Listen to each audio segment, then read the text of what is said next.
Hey guys, welcome to my channel Tarun sir. So guys, इस video में हम लोग डिस्कस करेंगे डेटा स्ट्रक्चर में ट्रीज के कॉन्सेप्ट को। सो बेसिकली ट्रीज क्या हैं? ट्रीज हमारे पास में नॉन लीनियर डेटा स्ट्रक्चर होते हैं। जैसे हमारे पास में array, link list, stack queue वगैरह थे, ये सब हमारे पास में लीनियर डेटा स्ट्रक्चर थे, यानी कि डेटा को लीनियर फैशन में ये स्टोर करते थे। सीक्वेंस के अंदर हम डेटा एलिमेंट्स को एक्सेस कर सकते थे, किसमें? एरेज में, लिंक लिस्ट वगैरह में। तो उन्हें हम लोग बोलते हैं लीनियर डेटा स्ट्रक्चर। जबकि दूसरी जो हमारे पास कैटेगरी है, that is non linear data structure. तो नॉन लीनियर डेटा स्ट्रक्चर जो होती हैं, उनमें हम सिक्वेंशियल एक्सेस नहीं कर सकते हैं एलिमेंट्स की, यानी कि एलिमेंट्स को वन बाय वन, एक के बाद एक डायरेक्टली हम एक्सेस नहीं कर सकते हैं। सो गाइज, आइए देखते हैं क्या है हमारे पास ट्री डेटा स्ट्रक्चर, और हम जानेंगे इस वीडियो में उसकी कुछ बेसिक टर्मिनोलॉजीज को। एंड ये बेसिक टर्म्स आप लोगों को याद रहना बहुत ही जरूरी है, क्योंकि जब भी हम कोडिंग करेंगे या एल्गोरिदम करेंगे तो ये टर्म्स जो है वो फ्रिक्वेंटली हमारी यूज आती हैं। सो लेट्स सी क्या है ट्री डेटा स्ट्रक्चर हमारी। सो गाइज, देखते हैं हम लोग ट्री डेटा स्ट्रक्चर को। So as we know that data structure are classified into two categories. हमें ऑलरेडी पता है कि डेटा स्ट्रक्चर को हम दो कैटेगरीज में डिवाइड करते हैं। First one is linear data structure and second one is non linear data structure. अगर हम लीनियर डेटा स्ट्रक्चर की बात करें तो लीनियर डेटा स्ट्रक्चर में आते हैं हमारे पास arrays, stack, queue and link list. Non linear में कॉमनली जो हम डिस्कस करते हैं वो है ट्री एंड ग्राफ। ओके, इसके अलावा भी टेबल और सेट्स भी आते हैं, बट उन्हें यूजुअली डिस्कस नहीं किया जाता है। सो अगर हम ट्री की बात करें तो ट्री कैसा दिखता है वो हम देखते हैं।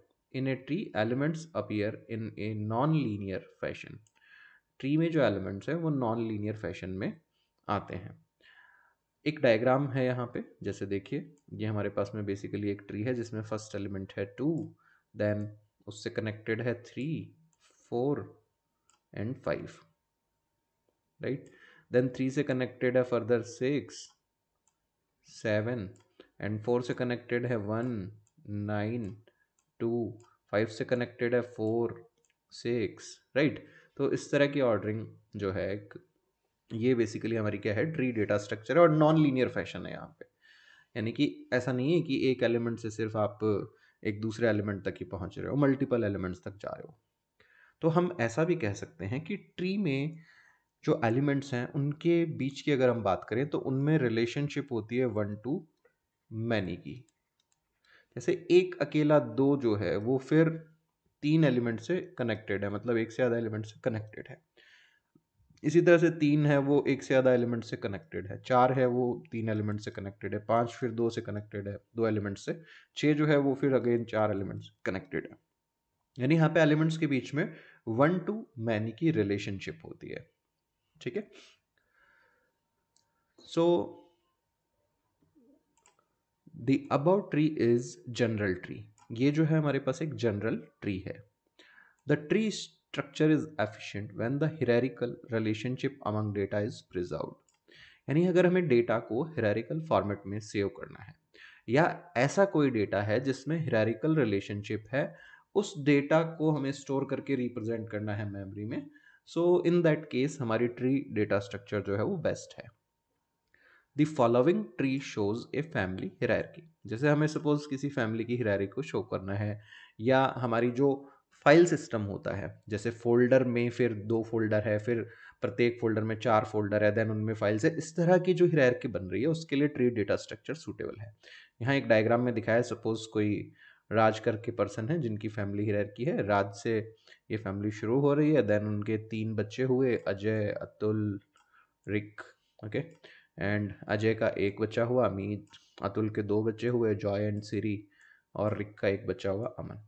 सो this is a family hierarchy. Okay, अब आप लोग जैसे देखते हैं, फॉर एग्जांपल अगर हम कंप्यूटर की बात करें तो कंप्यूटर में क्या होता है, हमारा फाइल सिस्टम होता है। ये देखिए, जैसे ये फाइल सिस्टम है, राइट। सो मैं एक मिनट आपको दिस पीसी में लेके जाऊंगा। तो दिस पीसी मतलब हमारी हार्ड ड्राइव हो गई। अब इसके दो पार्टीशन हो गए। कौन कौन से पार्टीशन हो गए? सी और डी। सो इसको मैं कैसे शो कर सकता हूँ? इसको भी हम हमारी कंप्यूटर सिस्टम में शो कर सकते हैं ट्री के फॉर्मेट में। कैसे हो रहा है वो देखते हैं। सो गाइज, अगर हम बात करें हमारी हार्ड ड्राइव की, तो हमारी HDD हो गई सबसे पहले, ठीक है। देन उसके दो पार्टीशन हमने बना दिए। एक हमारे पास यहाँ पे आप लोगों को दिख रहा है C है और एक D है, राइट। तो ये C पार्टीशन हो गया इसका और एक D पार्टीशन हो गया। फाइन जी। इसी तरह से अगर आप लोग सी ड्राइव में जाते हैं तो यहाँ पे देखो मल्टीपल फोल्डर्स बने हुए आ रहे हैं, राइट। तो इसका मतलब जैसे ये सपोज एक डेटा फोल्डर है, तो सी का एक चाइल्ड हो गया हमारे पास डेटा। ऐसे ही सी ड्राइव में फिर हमारे पास में ESD आ रहा है, तो ESD भी एक हो गया। ओके, सो अब ये पूरी स्ट्रक्चर तो नहीं बनाऊंगा मैं, बट कुछ कुछ बता देता हूँ आपको। अब इसी तरह से जैसे हम डी ड्राइव में गए, तो डी ड्राइव में जब जा रहे हैं तो हमारे पास वर्क, ट्यूटोरियल, इस तरह से फोल्डर बने हुए हैं, ठीक है। तो इस डी के चाइल्ड हो गए work, okay, and tutorial, okay. So these are the child, ठीक है। सो इस तरह की जो स्ट्रक्चर्स हैं, इनके लिए एफिशिएंट डेटा स्ट्रक्चर है हमारी कौन, ट्री बेसिकली। ओके, सो आगे बढ़ते हैं ट्री में। तो ये हमने देखा एक ट्री का स्ट्रक्चर। नाउ इसके बाद में हम लोग कुछ ट्री के टर्म्स को डिस्कस करेंगे। टर्म्स बहुत इंपॉर्टेंट है आप लोगों को, मतलब ये मान के चलिए बीटेक वालों को, स्पेशली BCA वालों को ये याद ही होनी चाहिए। अगर एज ए फ्रेशर इंटरव्यू में जा रहे हो तो पूछा जा सकता है इनको। सो अगर हम सबसे पहली हमारी बात करें टर्म्स की, तो पहली हमारी टर्म है नोड। सो किसी भी ट्री का मेन कंपोनेंट जो है वो नोड होता है, यानी कि ट्री जो बनता है बेसिकली वो नोड्स से मिलकर के बनता है। जैसे यह हमारे पास में पूरा का पूरा एक ट्री बनाया हुआ है, राइट। सो बेसिकली मैं कहूँ तो ये हमारे पास एक पूरा ट्री है, ABC, then DEFGHIJKLM। That means इस ट्री में ये हमारे पास में नोड्स हैं, A node, B node, C node, D node, E node, F node, G node, H node, IJKL and M nodes. Fine. इसी तरह से गाइज दूसरी हमारे पास टर्म है that is parent. So parent की क्या डेफिनेशन है, immediate predecessor of a node is called the parent of the node. किसी भी नोड का जस्ट पहले आने वाला जो प्रीडिसेसर है उसको हम बोलते हैं parent of the node. For example यहाँ पे देखिए, B जो है उसके जस्ट पहले कौन आ रहा है, A। दैट मीन्स A जो है वो क्या है गाइज, पेरेंट है B का। इसी तरह से C से भी जस्ट पहले A आ रहा है, तो C का भी पेरेंट है हमारे पास A। फाइन। सिमिलरली D से जस्ट पहले B आ रहा है, E से जस्ट पहले भी B आ रहा है, और F से जस्ट पहले भी B आ रहा है। तो B जो है वो पेरेंट है किसका, D, E और F का, ठीक है गाइज। सिमिलरली G और H का पेरेंट कौन है हमारे पास, C है। सिमिलरली I और J का पेरेंट कौन है हमारे पास, E है। K, L और M का पेरेंट कौन है हमारे पास, G है। ओके, नेक्स्ट जो टर्म है that is child. So immediate successor of a node is called the child of the node. किसी भी नोड के इमीडिएट बाद में, यानी नीचे की तरफ जो नोड्स आ रहे हैं, those are called as child of the node. वो एलिमेंट हमारे नोड के क्या कहलाते हैं गाइज, चाइल्ड कहलाते हैं। लेट्स सी, जैसे A जो है इसके जस्ट नीचे क्या है, B और C, राइट। तो A के चिल्ड्रन कौन कौन हो गए गाइज, B और C A के चिल्ड्रन हो गए। सिमिलरली B के चिल्ड्रन कौन कौन हो गए, या B के चाइल्ड कौन कौन हो गए, D, E और F जो है वो B के चाइल्ड हो गए। सिमिलरली G और H जो है वो किसके चाइल्ड हो गए, C के। IJ किसके चिल्ड्रन हो गए, E के। KLM किसके चिल्ड्रन हो गए, G के, ठीक है। H का चिल्ड्रन कोई नहीं है, F का चिल्ड्रन कोई नहीं है, D का चिल्ड्रन भी कोई नहीं है, I का, J का, K का, L का और M का भी कोई चिल्ड्रन नहीं है। Fine guys. नेक्स्ट हमारी टर्म है link. The pointer to a node in a tree is called the link. जैसे गाइज देखो, यहां पे अगर आप देखोगे A को C से कनेक्ट कर रही है line, so this is A link. Basically link को ही एज भी कहते हैं। सिमिलरली C को H से ये लाइन कनेक्ट कर रही है, तो C टू H हमारी एक एज है, या C टू H हमारा एक लिंक है। सिमिलरली C टू G को भी कनेक्ट कर रही है एक लाइन, इस लाइन को ही हम लोग क्या बोल रहे हैं, लिंक या एज बोल रहे हैं। नेक्स्ट जो हमारी टर्म है that is root. So this is a specially designated node that has no parent. So guys आप लोग रूट को समझने के लिए देखिए, जो सबसे ऊपर हमारे पास में एलिमेंट है ट्री की शुरुआत में, जो एलिमेंट है दैट इज रूट। रूट का कोई पेरेंट नहीं होता है। देखिए जनरल लाइफ में जो ट्री होता है, हमारा वृक्ष जो होता है, उसकी रूट मतलब जड़ें कहाँ होती है, नीचे की ओर। तो आप ये समझिए कि उस ट्री को जस्ट उल्टा किया हुआ है यहाँ पे। रूट यहाँ पे कहाँ है, सबसे ऊपर है, फिर नीचे जो उसकी ब्रांचेज है वो बढ़ती जा रही है। ठीक है। सो नेक्स्ट हमारे पास जो टर्म है that is leaf. So the node which does not have any child is called the leaf node or external node. ऐसा कोई भी नोड जिसके कोई भी चाइल्ड नहीं है वो हमारा कहलाता है लीफ नोड, या उसी को बोलते हैं एक्सटर्नल नोड। सो गाइज अगर हम यहाँ देखें इस डायग्राम में, तो हमारे पास में डी का कोई चाइल्ड नहीं है, so this is a leaf node. F का भी कोई चाइल्ड नहीं है, this is also a leaf node. I J K और एल एम के भी कोई भी चाइल्ड नहीं है, दैट मीन्स ये भी क्या है, लीफ नोड या एक्सटर्नल नोड है। एच का भी कोई चाइल्ड नहीं है, तो एच भी हमारा क्या है, एक लीफ नोड है। ओके, नेक्स्ट टर्म है हमारी non leaf nodes. The node which has any child is called the non leaf node और नॉन लीफ नोड और द इंटरनल नोड। इस ऑफ को और पढ़ना है गाइस, ठीक है, टाइपोग्राफिक मिस्टेक है। ओके, सो ऐसे नोड्स जिनका एक भी चिल्ड्रन है या एक से ज्यादा, कितने भी चिल्ड्रन है, लाइक मतलब एटलीस्ट उनका कोई बच्चा है, तो उसको हम बोलेंगे नॉन लीफ नोड या internal node. For example B और सी हमारे इंटरनल नोड है, इसी तरह से ई हमारा इंटरनल नोड है, जी भी हमारा इंटरनल नोड है, लेकिन डी इंटरनल नोड नहीं है क्योंकि डी का कोई भी बच्चा नहीं है। इसी तरह से आई और जे भी इंटरनल नोड नहीं है, इसकी बजाय ये एक्सटर्नल नोड या लीफ नोड है। नेक्स्ट टर्म आती है गाइज हमारी level. So level is the rank in the hierarchy. The root is at level 0। Guys level का मतलब हो गया हियरार्की के अंदर रैंक क्या है। तो अगर हम बात करें, जैसे ए जो है वो इस हियरार्की में कहाँ आ रहा है, शुरुआत में आ रहा है बिल्कुल, ठीक है, उसके जस्ट बाद में बी और सी आ रहे हैं। तो जो रूट है उसका लेवल हमेशा होता है 0। ठीक है, 0th लेवल से शुरू करते हैं, 1 से नहीं शुरू करते लेवल को, ये ध्यान रखना है आपको। सिमिलरली बी और सी कहाँ जाएंगे इस तरीके से, रैंक कहाँ आ रही है, ए के जस्ट एक लेवल बाद, तो ये लेवल 1 पे है, D E F G H level 2 पे है, आई जे के एल एम लेवल 3 पे है। ओके, नेक्स्ट जो हमारे पास बात आ रही है इससे related, if a node is at level L then its children are at level l plus 1 and its parent is at level l minus 1।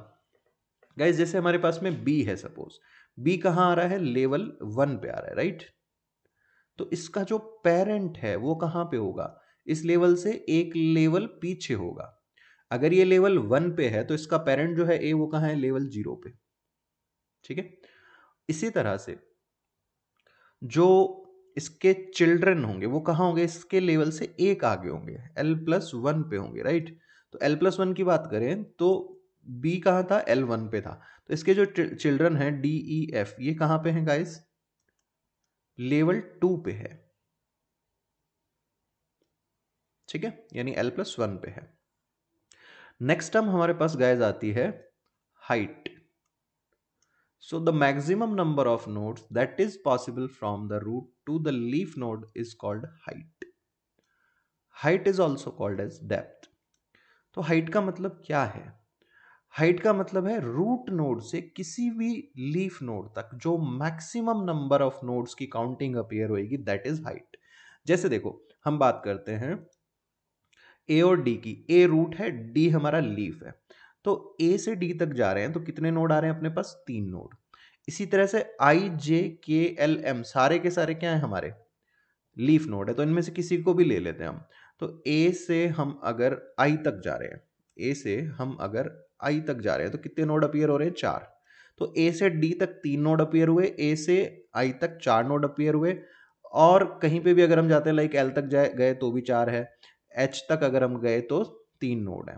तो मतलब दो हमारे पास में डेप्थ आ रही है, 3 और 4। तो जो बड़ी है that is called as the height of the tree. Okay, तो बड़ी क्या है अपने पास में, बड़ी काउंटिंग आ रही है 4, मतलब ए से आई तक गए तो 4 नोड आए, ए से जे तक भी 4 आए, ए से के तक भी 4 आए, ए से एल तक भी 4 आए, ए से एम तक भी 4 आए, राइट। लेकिन ए से एच तक जाने पर 3 आ रहे हैं, तो छोटे वाले को हम हाइट में कंसिडर नहीं करेंगे, जो मैक्सिमम है that is called as height. Okay, ये बहुत कंसेप्ट काम में आता है ए विल ट्री के कॉन्सेप्ट में, तो आपको हाइट की डेफिनेशन अच्छे से ध्यान होनी चाहिए। सो नेक्स्ट टर्म है हमारे पास degree. The maximum number of children that is possible for a node is known as the degree or arity of the node. किसी भी नोड के सॉरी गाइज, किसी भी नोड के जो मैक्सिमम नंबर ऑफ चिल्ड्रन है उसे हम उस नोड की डिग्री या फिर एरिटी भी कहते हैं। फॉर एग्जाम्पल, अगर मैं बात करूं ए नोड की, ओके, अगर मैं ए नोड की बात करता हूं, इसके कितने चिल्ड्रन हैं? 2। तो हम कहेंगे ए जो नोड है उसकी डिग्री हमारे पास में क्या है गाइस? 2 है, या फिर उसकी एरिटी क्या है? 2। अगर बी की मैं बात करता हूं, बी के कितने चिल्ड्रन है guys? D E F, 3 children है। दैट मीन्स बी की डिग्री हमारे पास क्या है गाइस? 3 है। सिमिलरली अगर मैं एच की डिग्री की बात करता हूं, एच का एक भी चिल्ड्रन नहीं है, दैट मीन्स एच की एरिटी या डिग्री क्या है हमारे पास? 0 है। अच्छा, ये तो हुई नोड की बात। कई बार पूछ लेते हैं ट्री की डिग्री क्या है। तो पूरे ट्री में किसी भी नोड की जो मैक्सिमम डिग्री है वही उस ट्री की डिग्री होती है। जैसे इस पूरे ट्री की डिग्री की बात करूं तो हमारे पास में बी की डिग्री 3 है, जी की डिग्री 3 है, ए की डिग्री 2 है, ई की डिग्री 2 है, और सी की डिग्री भी हमारे पास 2 है। तो मैक्सिमम डिग्री कितनी आ रही है हमारे पास? बी और जी 2 की आ रही है, मैक्सिमम डिग्री 3 3। दैट मीन्स इस पूरे ट्री की डिग्री क्या हो जाएगी हमारे पास? 3 हो जाएगी। ओके, नेक्स्ट हमारे पास एक टर्म आती है that is sibling. So the nodes with the same parent are called siblings. ऐसे नोड जिनका पेरेंट सेम है वो आपस में सिबलिंग कहलाते हैं। दैट मीन्स इसका मतलब ये हुआ कि B और C, इनका पेरेंट दोनों का A है, तो B और C आपस में सिबलिंग है। इसी तरह से D E F, दोनों का पेरेंट कौन है? B। इन तीनों का पेरेंट कौन है? B। तो D E F क्या है? आपस में सिबलिंग है। G और H का पेरेंट C है। ठीक है, G और H का पेरेंट कौन है? C है। तो दैट मीन्स G और H आपस में क्या है? सिबलिंग है। अच्छा, एक टर्म और बता देता हूं मैं आपको, कजिन्स। तो ऐसे नोड्स जो सेम लेवल पे हैं पेरेंट बट जिनके पेरेंट अलग अलग हैं, जैसे D E F G H सारे सेम लेवल पे हैं, बट डी एफ का पेरेंट है बी, जी और एच का पेरेंट है सी। तो डी ई एफ कजिन्स कहलाएंगे किनके? जी और एच की। वही रियल लाइफ वाली टर्म है, मामा के बेटे, मौसी के बेटे, चाचा के बेटे, ताऊ के बेटे, राइट, या बेटियां, मतलब ठीक है ना। जेंडर डिस्क्रिमिनेशन का मत बोलिएगा भाई, मेरा कहने का मतलब ये नहीं था। मतलब मामा के बच्चे, मामी के बच्चे, चाचा के बच्चे, चाची के बच्चे, ये सब लोग आपस में क्या कहलाते हैं? कजिन्स कहलाते हैं। एक टर्म और है एंसेस्टर। जैसे अगर मैं बात करूं आई की, तो आई के एंसेस्टर कहलाएंगे हमारे ई, बी और ए। मतलब ऐसा कोई भी नोड जो कि पर्टिकुलर नोड से लेकर के रूट तक के पाथ में आ रहे हैं, वो उस नोड के सारे एंसेस्टर कहलाते हैं। जैसे आई से ए तक के पाथ में ई, बी, ए तीनों आ रहे हैं, तो ये आई के एंसेस्टर है। इसी तरह से एक टर्म हम और बोलते हैं प्रीडिसेसर, सॉरी सक्सेसर। ठीक है ना, तो सक्सेसर का मतलब हो गया जैसे ए से लेकर के रूट नोड तक, सॉरी ए नोड से लेकर के किसी भी लीफ नोड तक जितने भी नोड अपीयर हो रहे हैं वो सारे के सारे सक्सेसर हैं ए के। जैसे ए के सक्सेसर बी, सी, डी, ई, एफ, जी, एच सारे के सारे ए के ही सक्सेसर है, क्योंकि ये तो रूट है। बी के सक्सेसर की अगर बात करें तो ई, एफ, डी, आई, जे ये सारे सक्सेसर भी हैं किसके? बी के, जिनको अपन मतलब बोलते हैं ना अपना वंश रियल लाइफ के अंदर। Those are. सो गाइज, ये थी हमारे पास में ट्री की कुछ टर्म्स। उम्मीद करता हूँ ये टर्म्स आपको समझ आई होंगी। अगर आपको कोई भी डाउट आ जाता है तो प्लीज़ वीडियो पर कमेंट करें, मैं आपके डाउट को दूर करने की कोशिश करूँगा गाइज। एंड अगर आपको वीडियो अच्छा लगा तो मैं आपसे रिक्वेस्ट करूँगा कि वीडियो को लाइक करें, कमेंट करें और अपने फ्रेंड्स के साथ भी शेयर करें, ताकि वो लोग भी अच्छे से डेटा स्ट्रक्चर के कॉन्सेप्ट को सीख सकें। Thanks for watching this video guys.